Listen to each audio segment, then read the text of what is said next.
Welcome back to Boilers and Beyond. I'm Jordan Jones.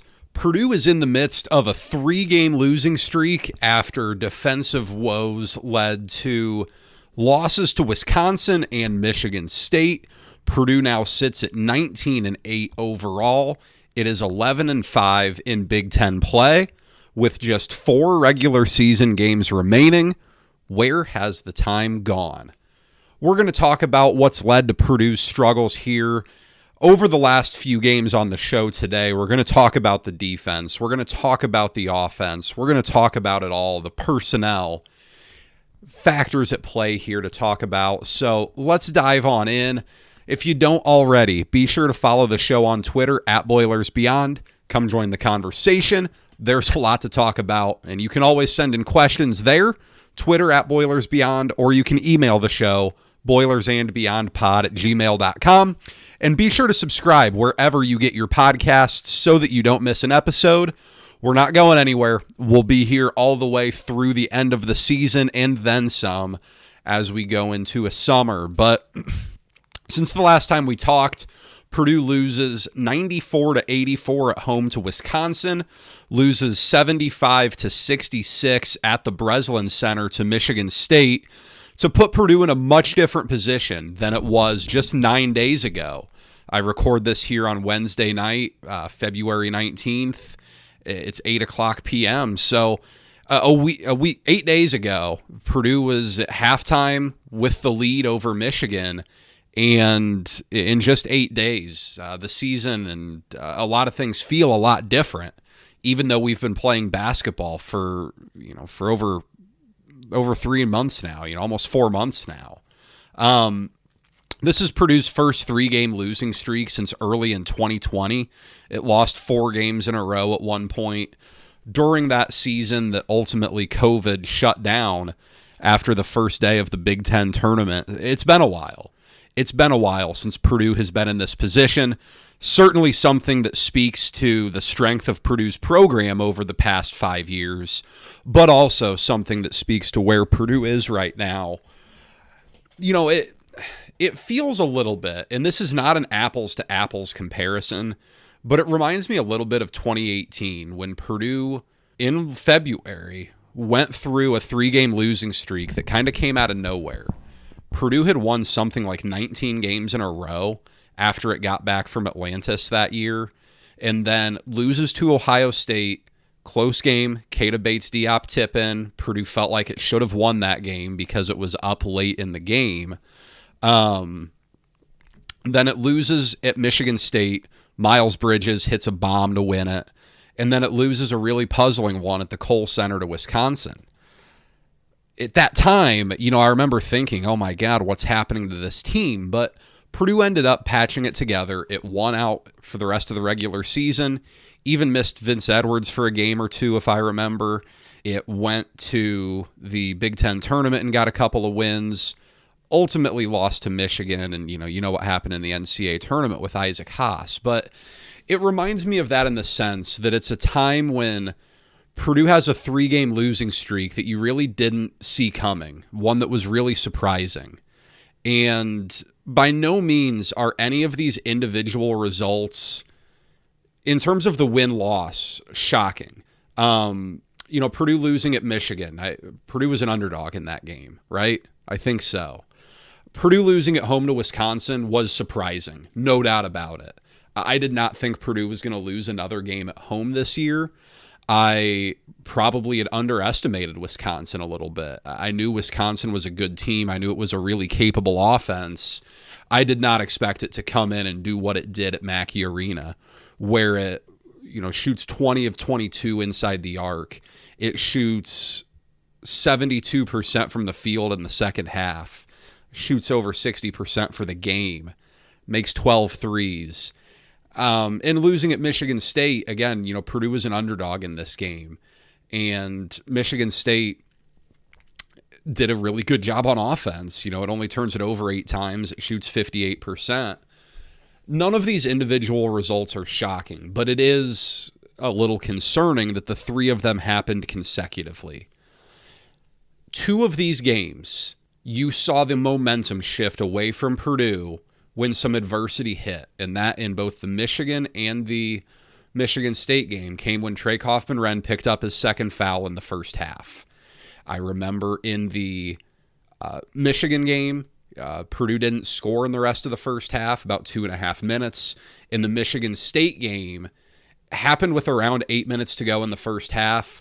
Purdue did reinsert Trey Kaufman-Renn for periods. It had to. It had no other choice. It could not survive that game 8 minutes without Trey Kaufman-Renn. But Purdue has a lower margin for error on this team than maybe some of Purdue's better teams in recent memory. Certainly last year's team. But this Purdue team is not great defensively. And that is where this all comes. It goes without saying. When you give up 94 points on your home court, that's a problem. If you had told me that Michigan State was going to score 75 points last night, I would have told you that Purdue was going to get beat, and it did. It was one of those things that going in, you kind of felt like a first to 70 wins type of deal. If you get to 70, if Purdue had gotten to 70, I would have told you Purdue would have won. And, I guess it wouldn't have, but, that's all in hindsight here. Purdue made some really good strides defensively in January, and these were well chronicled. Everyone who talks about Purdue sports was talking about that. I don't know, in hindsight now, and hindsight is 2020, I think maybe we discredited the fact that Purdue wasn't playing very good teams. And that comes with the caveat that in January, you don't always know. You don't always know who is who in January. When January started, we didn't think Wisconsin was what they were. We probably weren't sure about Michigan to the degree that we are now. We probably thought some teams were better. We talked about Illinois as if it was Purdue's biggest threat to win the Big Ten. Illinois is really struggling. But you look back, and Purdue plays Minnesota, who is doing some really good things, all things considered. It's not a great team. Rutgers, not good. Northwestern, that was with Brooks Barnhizer. Even then, not a great team. Who am I forgetting? Nebraska, okay.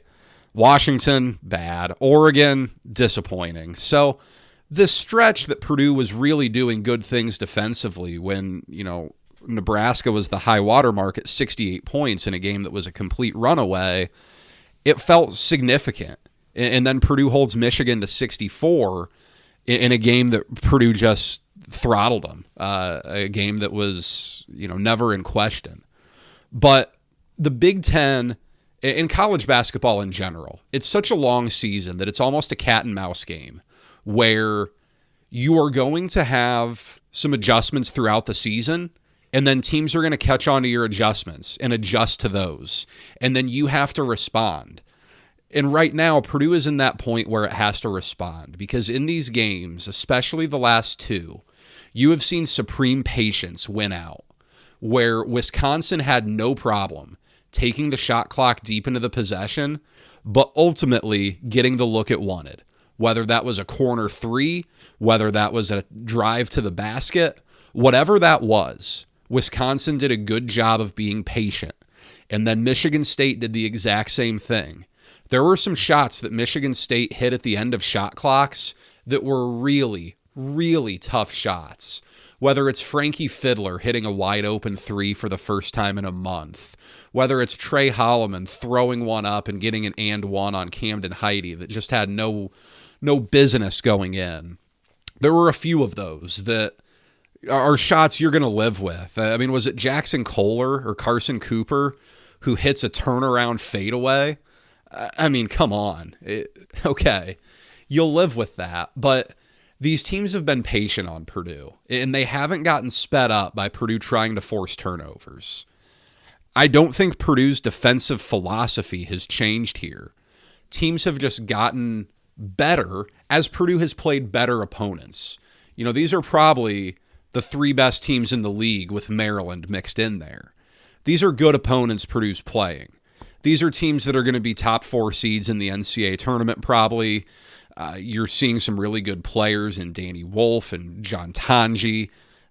This isn't like Purdue's having this happen against the bottom barrel of the Big Ten. These are the top 3 teams in the standings right now.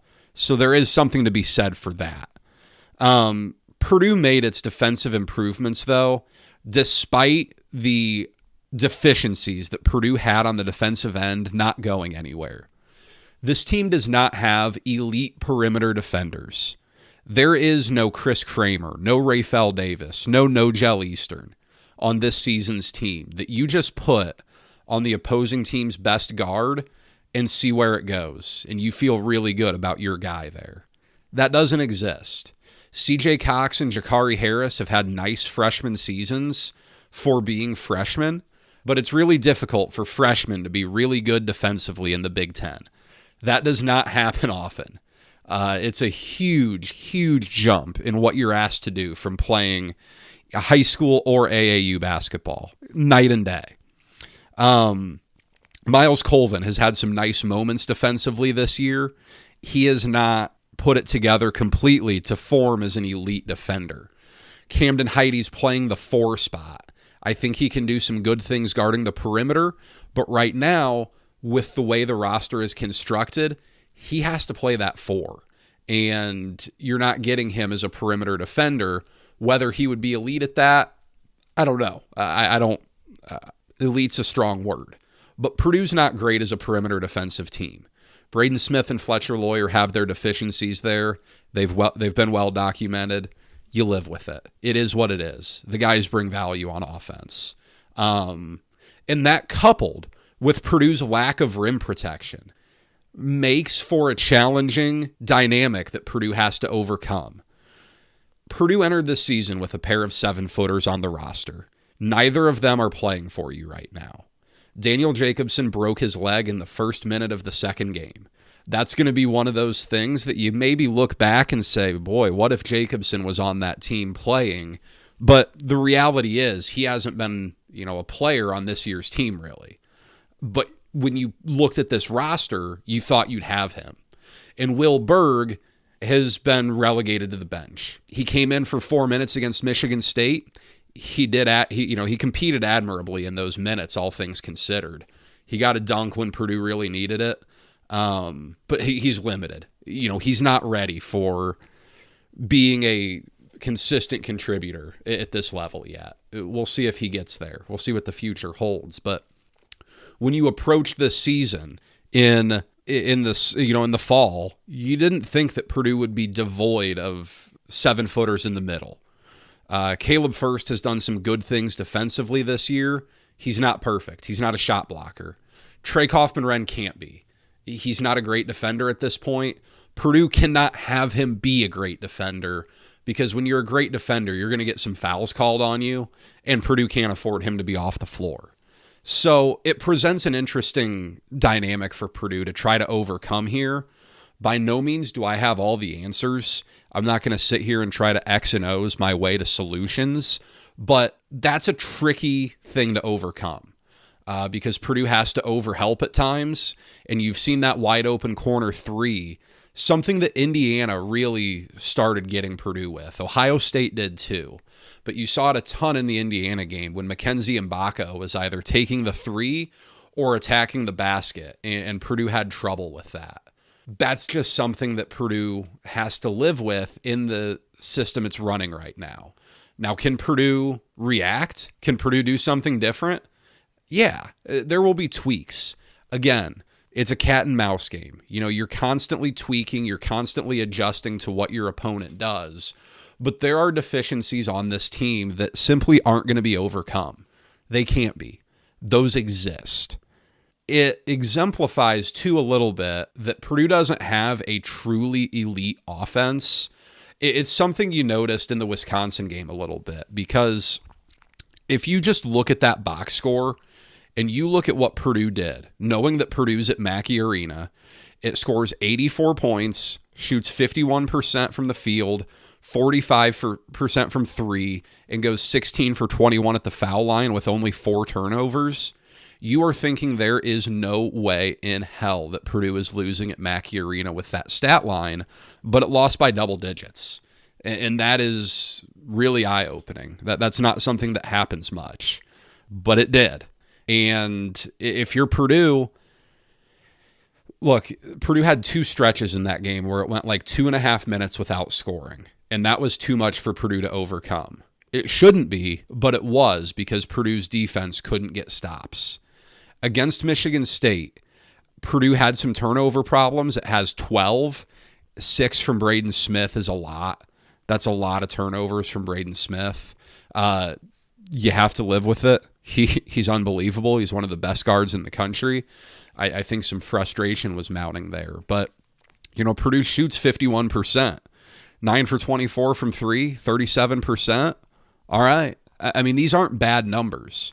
But Purdue is not some truly transcendent offense. It has to get some help from its defense. And when it was really playing well, that help was coming from turnovers. It was getting transition baskets. You saw it in that Michigan game. When Purdue forced 22 turnovers, it was out in transition all night. It's probably not realistic to do that every game, but you have to find a way to get some of that when you can. Wisconsin wasn't even trying to rebound on offense. It was trying to take away Purdue's transition. That was evident very quickly in that game. So, Purdue has a situation here where when Trey Kaufman-Renn is on the floor, you have an elite 2-man game in him and Braden Smith. That's going to win you some games. That's going to win you a lot of games. It is winning you a lot of games. It has this year. But Purdue doesn't have tremendous offensive pieces around it. Fletcher Lawyer's getting a lot of flack right now for not shooting more threes. I think Purdue needs him to look to shoot threes more. He has the ability to get to the rim and close out situations. He does. But I think he may be trying to do a little bit too much there. Purdue needs him to let it fly from 3. He's shooting 45.8%. Let it fly. Purdue needs that. Purdue needs that confidence. Jakari Harris and CJ Cox have shot the ball fairly well lately. But again, these aren't guys who are just going and creating for you. The creation's coming from Braden Smith, from Trey Kaufman-Renn, which is great. It's been great. And, if Miles Colvin hitting 3 threes against Wisconsin, Camden Heide hitting 3 threes against Michigan State, if that can spark some confidence, all the better. Purdue needs it desperately. This is still a really good offense. It's number 8 in the nation, offensive adjusted efficiency on KenPom. I mean, it's very good, but it's not the cream of the crop that you've seen from Purdue at times in the past. This is a good team. This is a really good team. This is not a great team. And we've had this kind of coming back to the middle twice this year. Early on in the year, when Purdue was struggling against Texas A&M, against Auburn when it got blown out, it lost at Marquette, the Penn State debacle. After all of that, you kind of had to remind yourself that Purdue was a good team. It wasn't a great team. And right now, after Purdue was playing really well and you thought, man, maybe they are getting to be a great team, this happens and it kind of resets that to where this is a good team. It's not that great elite level team. That's okay. That's just the reality here. Purdue lost a lot from last year, obviously. Purdue had some pieces that maybe you hoped would be a little bit further along or a little bit more developed at this point that hasn't come to fruition. But that's where Purdue is. This is still a good team. These are good opponents that Purdue has lost to. And it's okay. You're going to lose to good teams. It happens in this sport. Teams don't go undefeated. You look at the sport right now, I mean, there's a lot of parity out there. You've got the couple really elite teams at the top, but, there are a lot of teams in that, like 6, 7, all the way down to like 20, 25 that feel a little interchangeable just based off what week happened. And that's kind of where Purdue falls right now. I do think there may be something to Purdue getting a little worn down right now. It goes without saying that depth is not a strength of this year's team. Purdue has guys that can bring off the bench because you have to have guys you can bring off the bench. But with the exception of Raleigh Burgess getting a couple minutes here and there, Purdue's really playing 8. It's bouncing back and forth between Caleb First and Camden Heide at the other front court spot by Trey Kaufman-Renn. and you'll play the other two together a little bit, but it's doing that. And then you have Miles Colvin, Jakari Harris coming off the bench in the backcourt. This is not a particularly deep team. Braden Smith pretty much has to play 40 minutes night in, night out. Trey Kaufman-Renn has to give you a ton of minutes. And Fletcher Loyer is playing a lot for you because he needs to. You need that offense. You need that offensive ability. You need that respect for his shooting ability out there. That's important. He's still a guy who is scoring almost 14 points a game. Don't let that get lost here. That's still happening. Even though, maybe he was a little passive against Michigan State, he's still been really good for you this year. There's the stat that's been floating around that even Matt Painter got asked about with Purdue having less rest than its opponents. And, this is a time now where Purdue reaps the benefits of that a little bit. It gets 4 days off before Indiana. Then it gets 4 days off before UCLA. It gets 3 days off before a home game at Rutgers. Home game against Rutgers, excuse me. And then a 2-day turnaround before you take the bus ride over to Illinois. But then you get 6 to 7 days off before the Big Ten tournament starts just down the road in Indianapolis. Maybe that can be a really big benefit for Purdue. That is nice. Purdue doesn't get on a plane again until the NCAA tournament. That's a real positive. That's a very real positive. Hopefully Purdue can get rested up a little bit because Braden Smith in that game against Michigan State and maybe a little bit against Wisconsin too looked a little worn down. Looked like it was catching up to him. It happens. It does. It happens. I think some of the frustration was starting to building up with Purdue, and it does happen. These guys they're not in a bubble. They hear criticism. They get frustrated. These guys are competitive. They want to win. I think it's maybe just a little bit of stuff starting to kind of compound on Purdue where, it thought it had a game won at Michigan that it lost. And then it had a frustrating home loss. And it gets off to a good start against Michigan State. And then it unravels a little bit. And every time Purdue started to chip back and chip back and chip back and get it to 4, get it to 6, Michigan State would score 2 more buckets to get it back to 10. And you just thought, man, they're not going to get it done. It is what it is. That's that time of year. It's mid to late February. The conference races are heating up, but all you hear about is bracketology, all of that. It's tough. It is. This is a tough time of year. Purdue is probably out of the Big Ten race at this point. Nothing is impossible here. Purdue's at 11-5. It needs to win out to have a hope. It has to win out to have a hope. Michigan would need to lose 3 of its final 6. It's not impossible. It has Michigan State twice. It goes to Pinnacle Bank, Maryland, and Illinois at home. All right. I mean, it's not impossible. Unlikely, not impossible. It needs Michigan State to lose twice. There's a Wisconsin game there that's going to loom large. 2 Michigan games. It goes to Maryland, goes to Iowa. I mean, I've seen crazier things. Wisconsin has the easiest slate. It has a really weak slate coming out. Purdue probably needs it to lose to Michigan State because that's the only real landmine there. But it's possible. It's not likely. Purdue probably will not get the three-peat that it was looking for, which is a bummer.